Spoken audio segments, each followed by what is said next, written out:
বাংলা চাই, রাষ্ট্রভাষা বাংলা চাই, রাষ্ট্রভাষা বাংলা চাই।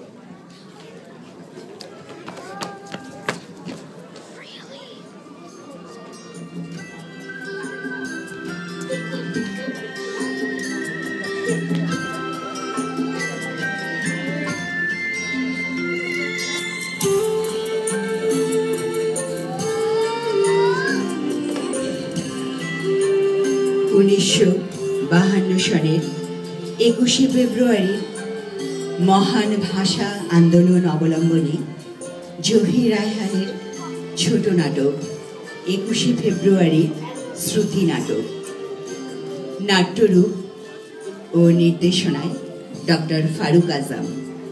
সুধী আস্থার নিবেদন 21শে ফেব্রুয়ারি।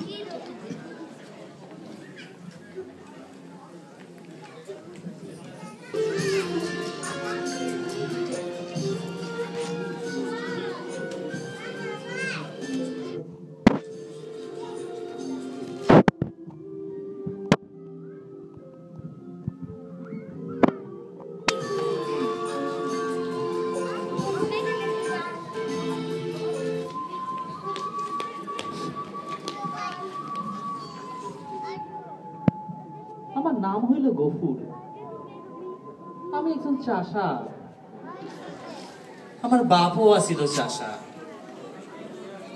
আমার একখান ছোট্ট ক্ষেত আছে, একখান ছোট্ট ঘর, আর আছে আমার আমেনা। আমি লেখাপড়া করি নাই, সারাদিন ক্ষেতের কাম করি, গলা সাইরা গান গাই।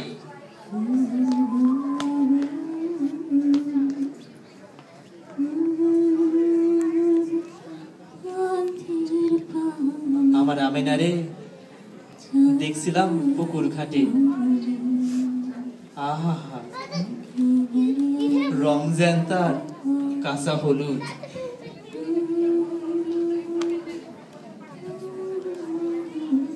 গফুর বিয়ের প্রস্তাব পাঠাতেই আমেনার বাবা রাজি।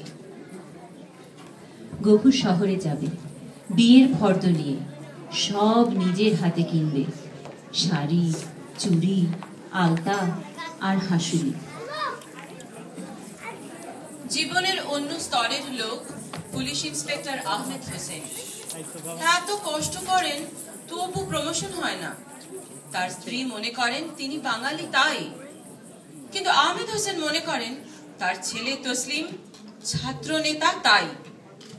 তসলিমকে বোঝান, তসলিম তুই রাজনীতি করিস, ছাত্রদের সবাই বক্তৃতা দিস, সরকারের সমালোচনা করিস, তাতে তোর কি লাভ আমি জানি না, কিন্তু আমার কি ক্ষতি হচ্ছে জানিস?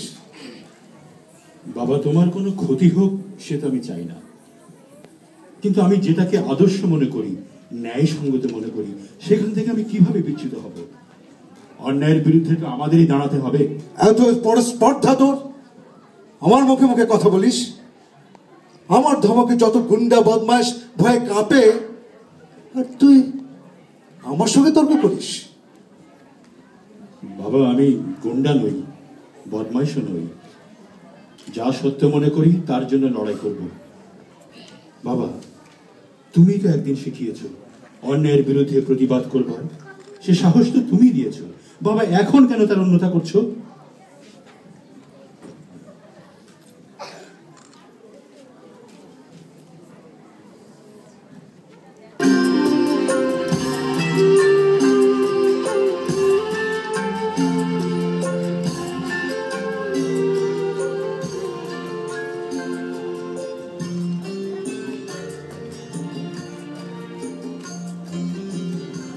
এককালে ভালো কবিতা লিখতেন আনোয়ার হোসেন। এখন সরকারের লেজারে টাকার অঙ্ক ধরে ধরে লিখে রাখা তার কাজ। তার জীবনে অনেক দুঃখ, কিন্তু তার স্ত্রী সালেহা তাকে যেন সব দুঃখ থেকে আড়াল করে রাখেন। এই নিরীহ লোকটার মনে ক্ষোভের আগুন জ্বলছে। না না না, আমি মানি না। কেন, কি হলো? ওরা বলছে বাংলাকে বাদ দেবে, উর্দু, শুধু উর্দু হবে রাষ্ট্রভাষা। আমরা বাঙালি, বাংলা আমাদের মায়ের ভাষা, তার কোনো মূল্য নেই ওদের কাছে। জানো সালেহা, যে ভাষায় আমরা কথা বলি, যে ভাষায় আমি কবিতা লিখি, যে ভাষায় আমি তোমাকে ভালোবাসি, তোমাকে ডাকি, সেই ভাষাকে ওরা বাদ দিতে চায়। মোদের গরম, মোদের আশা, আমরি বাংলা ভাষা। মাগো তোমার কোলে, তোমার বলে কতই শান্তি ভালোবাসা। মাগো তোমার কোলে, তোমার বলে কতই শান্তি ভালোবাসা। আমরি বাংলা ভাষা। সে কি গো, আমরা তাহলে কোন ভাষায় কথা বলবো? কেন, ওই শিয়ালের ভাষায়? শিয়াল? কেন, ওই যে হুক্কা হুয়া, কেয়া হুয়া, অথবা ওই বেড়ালের মতো কিউ মিউ। না, অন্যের ভাষাকে আমি অপমান করতে চাই না, আর আমিও চাই না ওরা আমাদের ভাষাকে অপমান করুক। তবে তুমি দেখে নিও, ওরা জোর করে উর্দুকে আমাদের ঘাড়ে চাপাতে পারবে না। ওই শোনো, ছাত্রেরা খেপেছে, ওই খেপেছে পাগলা মায়ের দামাল ছেলে বাঙাল ভাই। বাংলাকে রাষ্ট্রভাষা না করে ওরা ছাড়বেই না। হ্যাঁ গো, রাষ্ট্রভাষা বাংলা হলে তোমার বেতন কি বেড়ে যাবে? ক টাকা বাড়বে বলো না? টাকাটাই কি সব? মানুষের মন বলে কিছু নেই?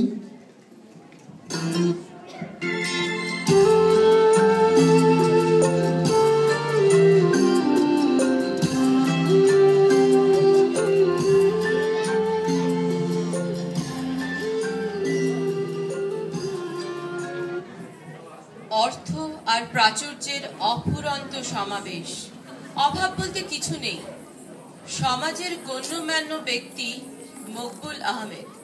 বাড়ি আছে, গাড়ি আছে, ব্যাংকে টাকা আছে, ছেলে মেয়েদের ইন্স্যুরেন্স আছে কয়েকখানা, ব্যবসা আছে অনেক। হ্যালো, হ্যাঁ হ্যাঁ, ওটা বেচে দাও। এখন তেলের দাম বাড়ছে, পানের দাম বাড়ছে, বাড়ছে পাটের দাম। বেচো বেচো, টাকা বানাবার এই তো সুযোগ।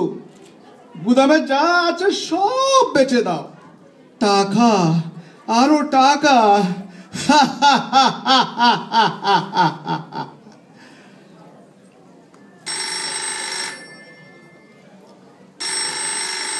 হ্যালো, মকবুল আহমেদ বলছি। ও মন্ত্রী সাহেব, আসসালামু আলাইকুম স্যার। হ্যাঁ হ্যাঁ স্যার, হ্যাঁ ভালো আছি স্যার। হ্যাঁ হ্যাঁ, টাকা পাঠিয়ে দেবো স্যার, পাঠিয়ে দেবো। না না, কেউ জানবে না। না স্যার, কেউ দেখবে না, দেখবে না। কি বললেন?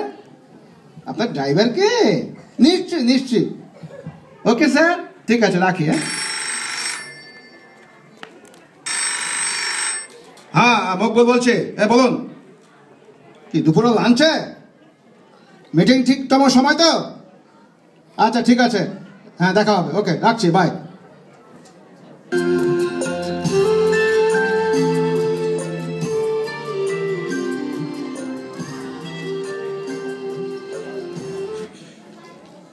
রিকশাওয়ালা সেলিমের জীবনের ঘটনাও সম্পৃক্ত 21শে ফেব্রুয়ারির সাথে। ঘরে তার বউ ও একটি ছোট্ট ছেলে রিক্সা চালিয়ে তাদের ভরণ পোষণ করে। মালিকের রিক্সা টাইনা টাইনা আর পারি না। গোটা দিনে 3টা টাকা কামাইলে 2টা টাকা দিতে হয় মালিককে। 1টা টাকায় কি হয়? আরে এত সভা সমিতি, এর কোনো মানেই বুঝি না। আমার খালি একটা রিক্সা কিনতে হবে। সেলিম দেখে রিক্সা কেনার স্বপ্ন, ঢাকা শহরে বিক্ষোভের ঘন ঘটা, হরতালের ডাক, মিছিলের আহ্বান। আমাদের দাবি মানতে হবে, আমাদের দাবি মানতে হবে, আমাদের দাবি মানতে হবে, আমাদের দাবি মানতে হবে। রাষ্ট্রভাষা বাংলা চাই, রাষ্ট্রভাষা বাংলা চাই, রাষ্ট্রভাষা বাংলা চাই, রাষ্ট্রভাষা বাংলা চাই। তসলিম নেমেছে রাস্তায়, জাগিয়ে তুলছে জনগণকে। অন্যায়ের প্রতিবাদে তার রক্ত টকবক করছে। এই সিদ্ধান্ত আমরা মানি না, মানি না, মানি না, মানি না, আমরা মানব না, মানব না, মানব না, মানব না। মরতে হয় মরব, নিজের জীবন দিয়ে রক্ষা করব মাতৃভাষার মান।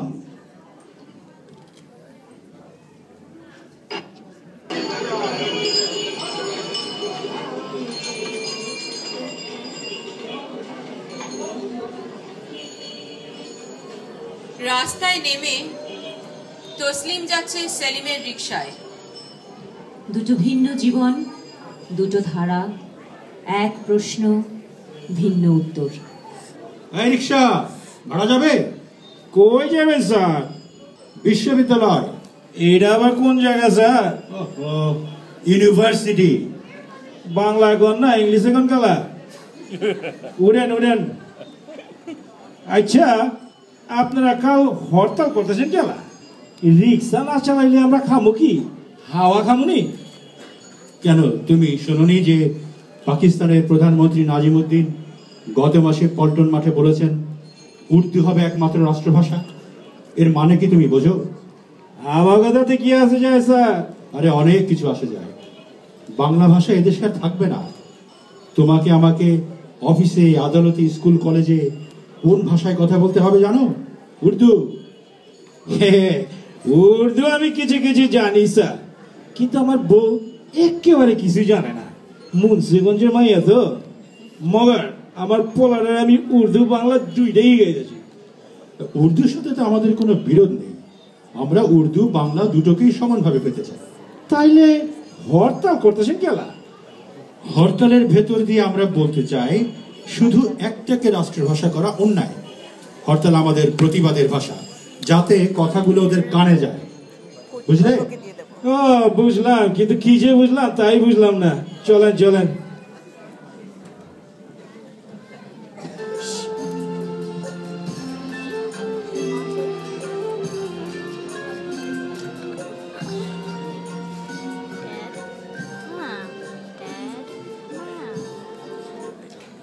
সারা ঢাকায় হরতালের প্রস্তুতি। মকবুল সাহেব এতে অসন্তুষ্ট। ভাই সব হরতালের হুমকিতে ভয় পেলে চলবে না। হরতাল বন্ধ করতে হবে, সভা সমিতি ভেঙে দিতে হবে, রাস্তায় মিছিল বেআইনি ঘোষণা করতে হবে, তবে তো ওরা ঠান্ডা হবে। যত লোক লাগে আমরা দেব, যত টাকা লাগে আমরা দেব, পুলিশের প্রয়োজন পুলিশ দেব, সব পাবেন। কিন্তু হরতাল বন্ধ করতে হবে, মিছিল বন্ধ করতে হবে, বুঝলেন?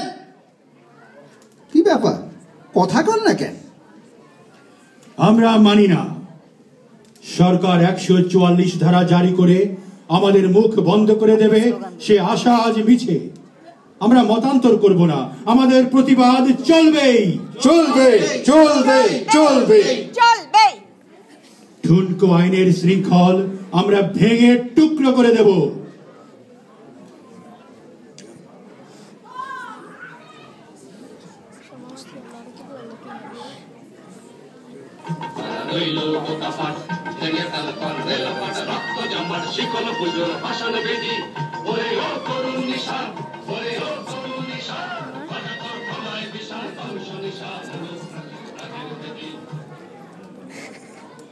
এদিকে গফুর সওদা করে ঢাকা শহর দেখছে।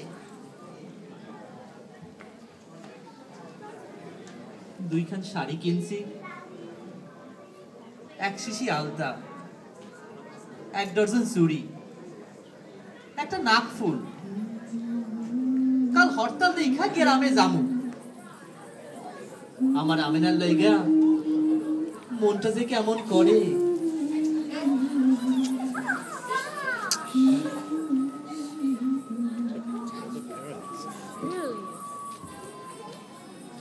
হরতালের আগের রাতে স্ত্রীর সঙ্গে কথা বলছেন মকবুল সাহেব। বেশ মদ্যপানও হয়েছে। স্ত্রী বিলকিস বানু স্বামীকে জিজ্ঞেস করেন, তুমি কাল বাইরে যাবে? নিশ্চয়ই যাব, কেন যাব না প্রিয়তমা? না, কাল যদি হরতাল হয়। আরে হরতাল কিছুই হবে না, সব পথ বন্ধ করে দিয়েছি।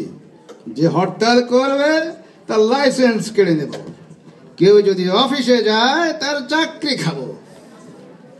তবে ছাত্রদেরকে নিয়ে একটু সমস্যা আছে। হ্যাঁ, তারও ব্যবস্থা করা আছে, কোনো চিন্তা করো না। আমার কেন জানি না খুব ভয় হচ্ছে। কাল তুমি বাসায় থেকো। এই জন্য জুলিয়াস সিজারের স্ত্রী তাকে সাবধান করে দিচ্ছে। আচ্ছা, তার বউয়ের নামটা যদি কি ছিল? সিজারের বউয়ের নাম আর মনে করতে হবে না। আমার নামটাই তোমার মনে থাকে কিনা সন্দেহ।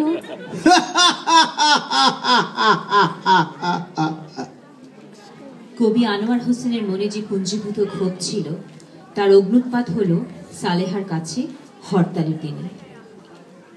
তুমি কি সত্যি সত্যি আজ অফিস যাবে না? চাকরি ছাড়লে সংসার চলবে কি করে? কবিতা লিখে তো আর টাকা পাবে না। একটা কথার উত্তর আর কবার দেব?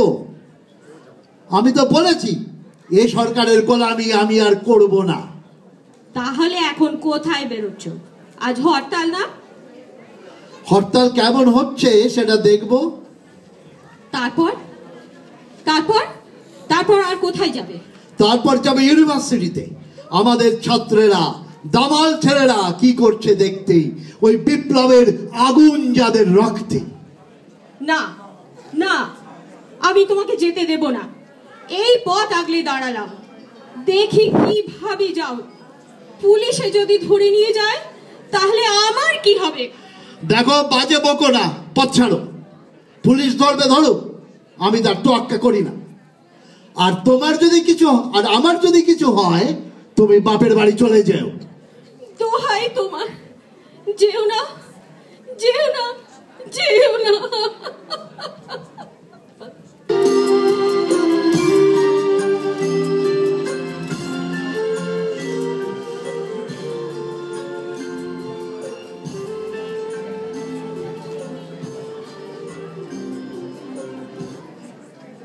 পুলিশ ইন্সপেক্টর আহমেদ হোসেনের বাড়ি।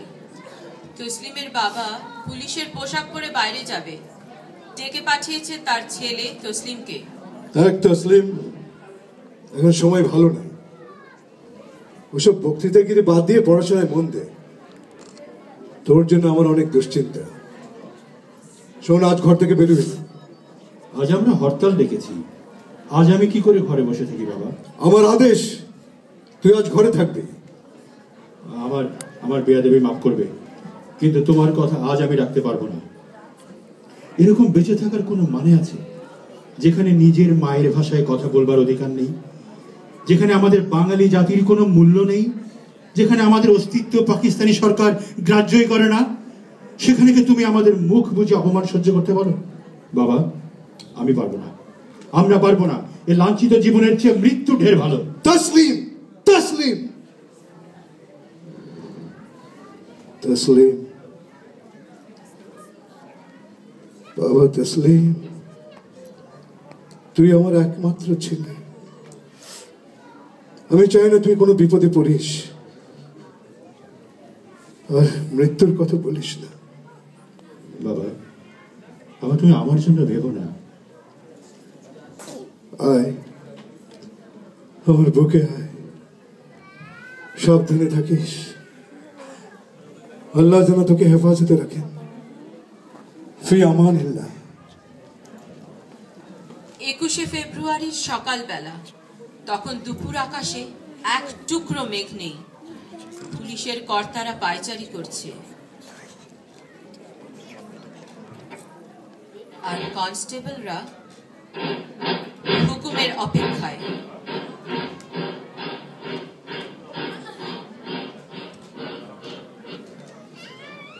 রাইফেলের নলগুলোর দুপুরের রোদে চিকচিক করছে। সহসা অসংখ্য কণ্ঠের চিৎকার, শোনা গেল তসলিমের কণ্ঠ।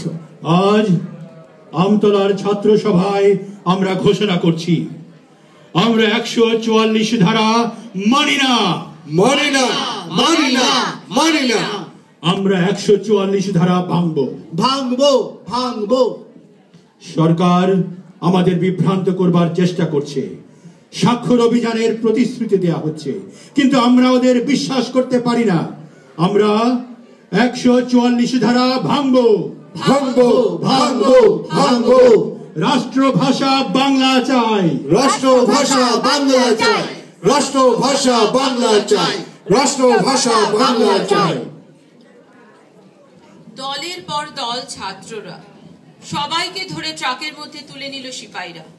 কত ধরবে, কত নেবে জেলে? বিশ্ববিদ্যালয়ের দেয়াল টপকে ঝাঁকে ঝাঁকে ছাত্ররা এগিয়ে গেল মেডিকেল ব্যারাকের দিকে। কবি আনোয়ার হোসেনের জামাটা একটা লোহার শেকে আটকে ছিঁড়ে গেল। আপনারা বিশৃঙ্খল ভাবে ছোটাছুটি করবেন না, আপনারা 10 জন 10 জন করে এগিয়ে যান।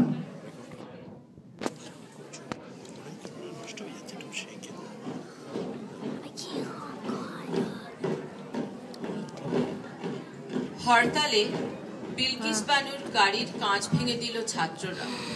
গাড়ি ছেড়ে পায়ে হেঁটে তাদের ফিরতে হলো। রেগে আগুন মকবুল সাহেব ফোন করলেন পুলিশের বড় কর্তাদের। হ্যালো, কে ইন্সপেক্টর সাহেব? এই গুন্ডা বদমাশরা রাস্তাঘাটে মেয়ে মানুষদেরকে অপমান করছে, আপনারা দেখেন না? করেন কি? আরে কাঁদুনে গ্যাস আর লাঠিতে যদি কাজ না হয় হাত পা গুটিয়ে বসে থাকবেন নাকি? গুলি মেরে ওই শালাদের মাথার খুলি উড়িয়ে দিন, যত সব। মেডিকেলের রাস্তায় অসংখ্য ইটের টুকরো, পুলিশ আর ছাত্রদের ইটের যুদ্ধ। গফুর অবাক চোখে তাকিয়ে থাকে সেদিকে।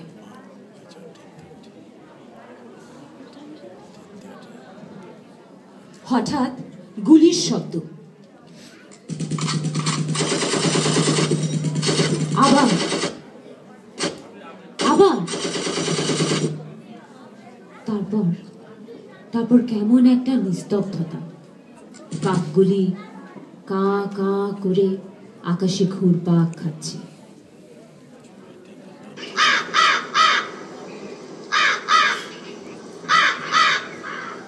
খবর ছড়িয়ে পড়ল দাবানলের মতো, ছাত্রদের উপর গুলি চালিয়েছে ওরা। রিকশাটা একপাশে ঠেলে খবরটা যাচাই করার জন্য একটা পান দোকানের সামনের দিকে এগিয়ে গেল সেলিম। মৃতদেহগুলো রাতারাতি সরিয়ে ফেলতে হবে। সারা শরীর ঘামাচ্ছে। পকেট থেকে রুমাল বের করে বার কয়েক মুখ মুছলেন আহমেদ হোসেন। তিনি নিশ্চিত এবার তার প্রমোশন হবেই। সেপাইকে বললেন, লাশগুলির নাম ধাম যদি কিছু থাকে লিখে নাও। না স্যার, কিছুই পাওয়া যাচ্ছে না। এই যে একজনের কাছে একটা পুতলি পাওয়া গেছে, তার মধ্যে শাড়ি, কিছু চুড়ি আর একটা আলতার শিশি। এগুলি কি করুন স্যার? হ্যাঁ, রেখে দাও, কাল অফিসে জমা দিয়ে দিও। আর শোনো, তাড়াতাড়ি লাশগুলো গাড়ির ভিতর তুলে নাও, এখানে বেশিক্ষণ থাকা ঠিক হবে না। স্যার লাশগুলো আরেকবার দেখবেন নাকি স্যার? না, তার প্রয়োজন নেই। দেখেন এখানে একখান লাশ, মনে হয় কোনো ছাত্রের। দেখি, টর্চ টর্চ দাও, টর্চ টর্চ টর্চ।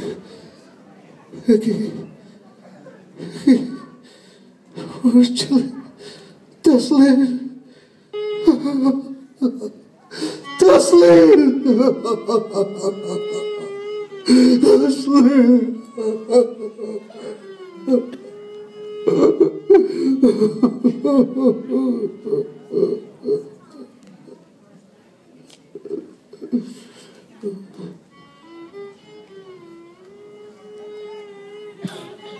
হৃদয়ের পথে শুনিকার বাণী, ভয় নাই, ওরে ভয় নাই, নিঃশেষে প্রাণ যে করিবে দান, ক্ষয় নাই, তার ক্ষয় নাই।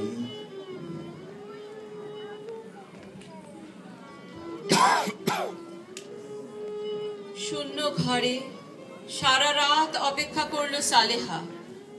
ভোর হলো, কাকের ডাক, তার কবি ফিরে এলো না। কলসি কাঁখে পুকুর ঘাটে আমেনা অপেক্ষা করে। লোকটা বিয়ের বাজার করতে সেই যে শহরে গেল, কই আর তো এলো না। সূর্য উঠছে, সূর্য ডুবছে, সূর্য উঠছে, সূর্য ডুবছে। সমুদ্রের মতো জনতা নগ্ন পায়ে এগিয়ে চলেছে শহীদ মিনারের দিকে। ইউক্যালিপটাসের পাতা বৃষ্টির মতো ঝরে পড়ছে নিচে, মাটিতে ঝরে, প্রতি বছর ঝরে, তবু ফুরায় না।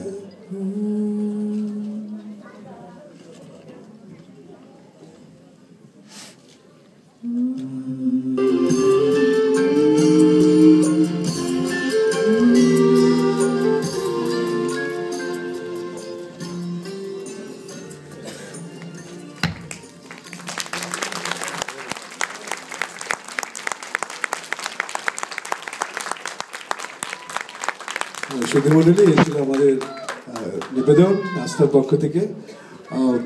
যারা কুশীলব এদের পরিচয় হোক।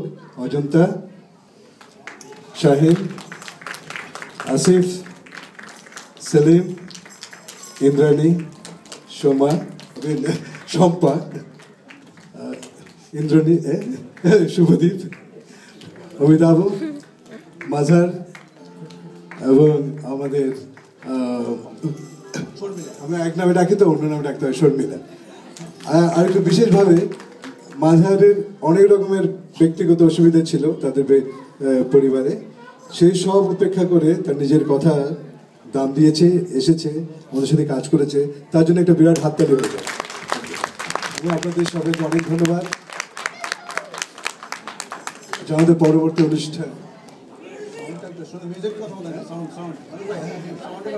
আচ্ছা স্যার, যন্ত্রসঙ্গীতে সাহায্য করেছে গৌতম। সে চোখের আড়ালে থাকে তো, তাকে দেখা যায় না, তার নাম বারবার বাদ পড়ে যায়। এবং উপস্থাপনায় ছিলেন শোভা। ধন্যবাদ। ও আরেকটা ব্যাপার, আমাদের আস্থার সভাপতি এখানে উপস্থিত আছেন, মীনাক্ষী দত্ত, দাঁড়াবেন একটু। এবং আমাদের প্রিয়জন জ্যোতির্ময় দত্ত।